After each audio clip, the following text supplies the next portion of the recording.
विश्व के सभी मेरे साथियों को राजरत्न अम्बेडकर की ओर से जय भीम, नमो बुद्धाय। द बुद्धानिस धम्मा के 46वें भाग में एपिसोड 46 में आप सभी लोगों का स्वागत है। हम द बुद्धानिस धम्मा का बुक 3 देख रहे हैं। बुक 3 का पार्ट 3 यानी व्हाट इज धम्म, धम्म क्या है, ये देख रहे हैं। इसमें के कल तक हम लोगों ने 4 चैप्टर्स ये समाप्त कर दिए हैं। पहला चैप्टर फिर से एक बार क्विक रिकैप करते हैं। पहला चैप्टर धम्म क्या है। धम्म जीवन को निर्मल बनाना, जीवन में निर्मलता हासिल करना। निर्मलता 3 प्रकार की, काया बॉडी, वाचा स्पीच और मन माइंड, तीनों को निर्मल बनाना ये धम्म है।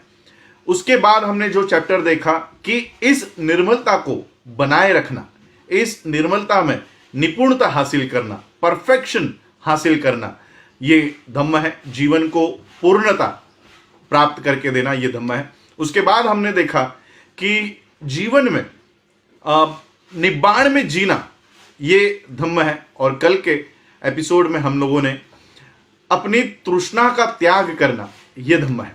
हम लोगों ने अब तक ये 4 चैप्टर्स देखे हैं। 5वां चैप्टर जो है वो मुझे इसका हिंदी अनुवाद करते समय बहुत कठिनाइयां आई। जो हिंदी के बुक्स मेरे पास है बुद्धानिस धम्मा के, उसकी भाषा इतनी कठिन है कि आज की पीढ़ी को वो समझ में आना बहुत मुश्किल है।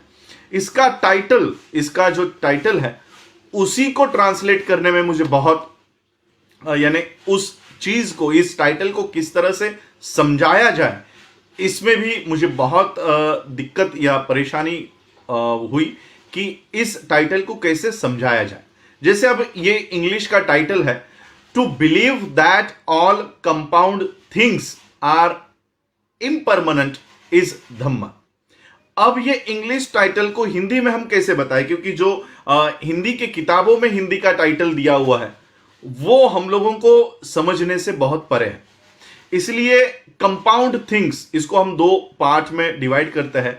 To believe that all compound things. अब कंपाउंड थिंग्स का मतलब क्या होता है? कंपाउंड थिंग्स एक शब्द में इसको नहीं बयान कर सकते। कंपाउंड थिंग्स का मतलब होता है ऐसे चीजें जो 2 या अधिक चीजों के मिश्रण से बनी है, इसको कहेंगे कंपाउंड थिंग्स। और ऐसा मानना कि ये चीजें जो 2-3 तत्वों से बनी हुई है, घटकों से बनी हुई है, एलिमेंट से बनी हुई है, ये इम्परमानेंट है। अब इम्परमानेंट का मतलब क्या है? हिंदी में इसे अनित्य बताया गया है, अनित्य। अब आज के पीढ़ी को अनित्य ये शब्द समझ में नहीं आएगा। अनित्य यानी जो हमेशा नहीं रहेगा। इम्परमानेंट जो परमानेंट नहीं है, जो हमेशा के लिए नहीं रहेगा। इसे सादी और सिंपल भाषा में नश्वर कह सकते हैं कि वो सारी चीजें जो 2 या 3 घटकों से बनी हुई है, ये नश्वर है, ये मानना धम्म है। तो चलिए इस चैप्टर का अध्ययन करते हैं, इस चैप्टर को समझते हैं। डॉक्टर बाबा साहब अंबेडकर लिखते हैं, the doctrine of impermanence has 3 aspects. जो नश्वरता के, इम्परमानेंस यानी जो हमेशा के लिए नहीं रहने वाला, उसका जो सिद्धांत है उसके 3 पहलू है। इसके ये 3 पहलू है। पहला कि सभी सम्मिश्रित चीजें ये नश्वर है। सभी सम्मिश्रित यानी 3-4 घटकों से बनी हुई चीजें, एलिमेंट्स से, तत्वों से बनी हुई चीजें, ये नश्वर है। ये इसका पहला रूप है, इस सिद्धांत का पहला मानना है। दूसरा मान्यता इस सिद्धांत की यह है कि व्यक्तिगत रूप से सभी चीजें, सभी जीव, सभी प्राणी ये नश्वर है, अनित्य है, इम्परमानेंट है। हमेशा के लिए ये नहीं रहने वाले, हमेशा के लिए ये बने नहीं रहेंगे। तीसरा इसकी मान्यता यह है कि अनुकूलित वस्तुओं का आत्म स्वभाव, सेल्फ नेचर, आत्म स्वभाव ये नश्वर है। अनुकूलित चीजें यानी कंपोजिट थिंग्स, अनुकूलित इसका हिंदी में अर्थ अनुकूलित निकलता है। दो या दो से ज्यादा तत्वों से बनी हुई सम्मिश्रित चीजें किस तरह से नश्वर है, ये महान बौद्ध फिलोसोफर, बौद्ध तत्वज्ञानी असंग इन्होंने समझाया है। असंग कहते हैं कि सभी चीजें ये कारण, किसी कारण या किसी वजह से और परिस्थिति के मिश्रण से, दोनों के कॉम्बिनेशन से, कॉज और सिचुएशन, इनके कॉम्बिनेशन से, इनके मिश्रण से ये चीजें उत्पन्न होती है, ये चीजों का निर्माण होता है और उनका स्वतंत्र अस्तित्व नहीं होता, इनका स्वतंत्र अस्तित्व नहीं होता।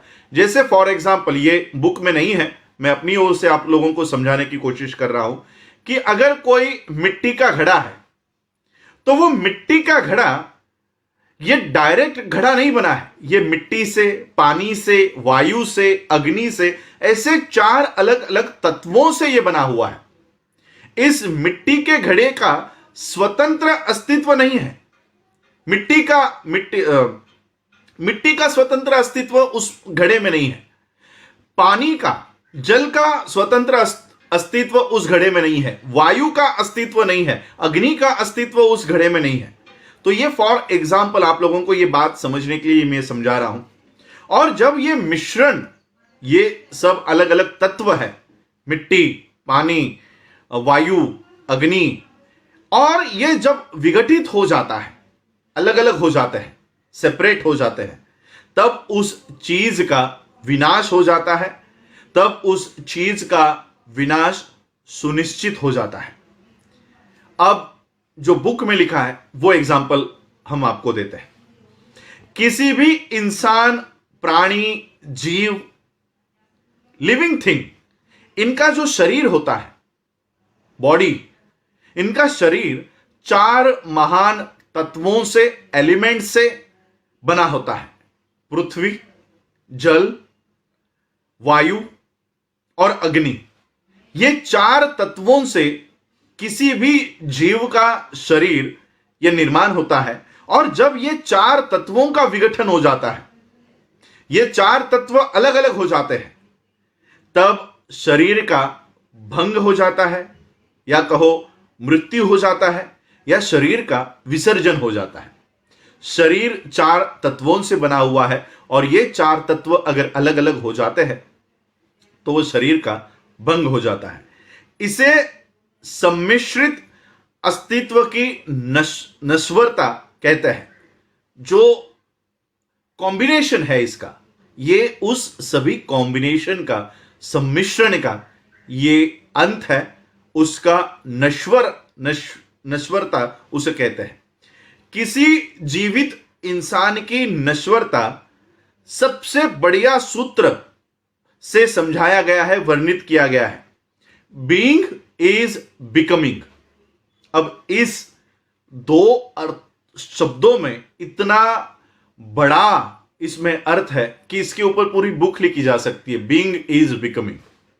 अब इसको एक्सप्लेन कैसे किया जाए? बीइंग इज बिकमिंग, इसको हिंदी में अगर शब्द सा इसका अर्थ निकालते हैं तो हिंदी में लिखा गया है कि वो है नहीं, वो हो रहा है। अब इसको हम कैसे समझ सकते हैं?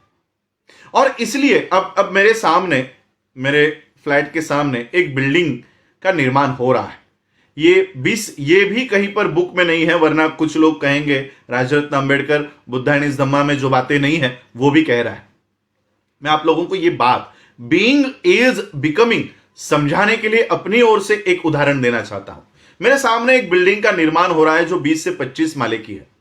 आज वो 2 माले तक उसका कंस्ट्रक्शन हुआ है। 1 महीने भर पहले ये 1 माले की थी। अब यहां बुद्धा एंड हिज धम्मा में जो लिखा है, बीइंग इज बिकमिंग का मतलब है कि वो बना नहीं है, वो बन रहा है, वो बना नहीं है। जिस तरह से आज ये 2 माले की बिल्डिंग है, कल तक ये 1 माले की थी, और आज से 2 साल के बाद ये 20-25 माले की हो जाएगी। ये मेरी ओर का उदाहरण मैं यहीं पर खत्म करता हूं और बुक में जो लिखा है उसे शुरुआत करते हैं। इसका अर्थ है, ये बुक में लिखा हुआ है, इसका अर्थ है अतीत में जो प्राणी जीवन जी चुका है, वर्तमान में वो नहीं है, वो वर्तमान में नहीं है, और वो भविष्य में नहीं होगा। जैसे फॉर एग्जाम्पल, फिर से मैं अपनी ओर से एक एग्जाम्पल दे रहा हूं। जैसे आज कोई 1 साल का बच्चा है, 6 महीने पहले वो 6 महीने का था, तो आज का जो बच्चा है वो 6 महीने पहले वो नहीं था, और आज से 20 साल के बाद आज का जो वर्तमान में जो बच्चा है वो 20 साल के बाद वो नहीं होगा। यही है बीइंग इज बिकमिंग, जो है नहीं लेकिन हो रहा है। और फिर से मैं बुक की ओर आता हूं, और जिस भविष्य में जो जीव भविष्य में जीने वाला है, जो जीव, जो प्राणी, जो इंसान भविष्य में होने वाला है या भविष्य में जीने वाला है, वो अतीत में कभी नहीं था, वो अतीत में नहीं था, और वो वर्तमान में भी नहीं है, वो वर्तमान में भी नहीं है। संक्षिप्त में, इन ब्रीफ, शॉर्ट में, मानव, इंसान या मनुष्य हमेशा बदलता रहता है और बढ़ते रहता है, उसका विकास होता ही रहता है। जीवन के 2 विभिन्न अलग अलग पलों में या क्षणों में वो कभी भी एक सरीका नहीं होता, समान नहीं होता, इक्वल नहीं होता। 2 अलग अलग जीवन के 2 अलग अलग पलों में, 2 अलग अलग समय में एक ही इंसान समान नहीं होता, इक्वल नहीं होता। नश्वरता के सिद्धांत का तीसरा चरण है। यह तीसरा चरण आम आदमी को, आम इंसान को समझ पाना यह बहुत मुश्किल है, यह बहुत कठिन है। हर इंसान कभी ना कभी मरने वाला है, यह तो वो समझ जाता है, इसे समझना तो बहुत आसान है। मगर हर इंसान जब वो जीवित है तब वो हमेशा बदलते रहता है, उसका परिवर्तन होते रहता है। ये बात समझ पाना बहुत मुश्किल है। ये कैसे मुमकिन है? इसका जवाब तथागत बुद्ध ने दिया हुआ है। बुद्ध ने इसका जवाब दिया, यह इसलिए मुमकिन है क्योंकि सभी चीजें नश्वर है, अनित्य है, परमानेंट नहीं है, टेम्पररी है, अनित्य है, नश्वर है, अस्थाई है। आगे चलकर यह शून्यवाद का इससे उदय होता है। शून्यवाद, शून्यता, शून्यता और बौद्ध शून्यता, बौद्ध शून्यवाद का मतलब पूरी तरह से अनअस्तित्ववाद से अलग है। बौद्ध शून्यता ये अनअस्तित्ववाद से का उसका कोई मतलब नहीं है। इसका इतना ही मतलब है कि इस विश्व में हर पल लगातार एवरी टाइम परिवर्तन, बदलाव होते रहता है। बहुत कम लोग ये जान पाते हैं, बहुत कम लोग हैं जो इसे जान पाते हैं कि शून्यता के वजह से ही ये सब, ये जो परिवर्तन है, ये जो डेवलपमेंट है, ये जो विकास हो रहा है, चाहे वो इंसान का हो, चाहे वो चीजों का, भौतिक चीजों का हो, ये शून्यता के वजह से ही इसका परिवर्तन, इसका ये सब उसी के वजह से मुमकिन है। इसके बिना, शून्यता के बिना, शून्यवाद के बिना दुनिया में कुछ भी मुमकिन नहीं हो पाता। सभी चीजें ये नश्वरता पर, अन्य चीजों की संभावना पर निर्भर है। सभी चीजें ये शून्यता के ऊपर ही निर्भर है, उसी के ऊपर डिपेंड है। अगर चीजें लगातार बदलती नहीं रहती, अगर ये सभी अगल बगल की भौतिक चीजें बदलते नहीं रहती, स्थायी हो जाती, परमानेंट हो जाती उसी तरह से, और अपरिवर्तन, कभी इसमें परिवर्तन नहीं होता, अपरिवर्तनशील हो जाती, तब एक प्रकार से दूसरे प्रकार में जीवन का जो संक्रमण या उत्क्रमण, इवोल्यूशन, उत्क्रमण हो रहा है, और सभी जीवों का विकास, जो विकास हो रहा है, वो पूरी तरह से उसके ऊपर विराम लग जाता, फुल स्टॉप लग जाता, ये पूरी तरह से रुक जाता। अगर इंसान या मनुष्य मर जाता है या उसमें परिवर्तन आ जाता है, मगर हमेशा उसी अवस्था में अगर वो रहता, तो उसका क्या परिणाम होता? मानव जाति की प्रगति हमेशा के लिए रुक जाती। अगर शून्यता को खोखला या निरर्थक या खाली माना जाए, तो बहुत मुश्किल पैदा होगी, बहुत कठिनाई पैदा हो सकती है। लेकिन ऐसा नहीं है। शून्य एक बिंदु की तरह है। शून्य जो है वो एक बिंदु की तरह है, जिसमें कुछ घटक है, जिसमें कुछ एलिमेंट्स, तत्व है, लेकिन जिसकी कोई लंबाई या चौड़ाई मापी नहीं जा सकती। सभी चीजें अनित्य है, नश्वर है। यही सिद्धांत तथागत बुद्ध ने सिखाया है। बुद्ध के इस सिद्धांत का सार, कंक्लूजन, मॉरल, जैसे हम कहते हैं कि मॉरल ऑफ द स्टोरी, कि इस कहानी का सार क्या है, तो उसी तरह से बुद्ध के इस सिद्धांत का सार, अभिप्राय क्या है? यह एक महत्वपूर्ण सवाल है। इस नश्वरता के सिद्धांत का अभिप्राय, इस नश्वरता के सिद्धांत का सार, कंक्लूजन काफी सरल है, बहुत ही सिंपल है। किसी से भी लगाव, आसक्ति, किसी भी चीज से, किसी भी इंसान से लगाव या आसक्ति मत रखो। यही बुद्ध के नश्वरता के सिद्धांत का अभिप्राय है, सार है, कि किसी भी चीज से, किसी भी जीव से आसक्ति उसमें मत रखो, लगाव उससे मत रखो।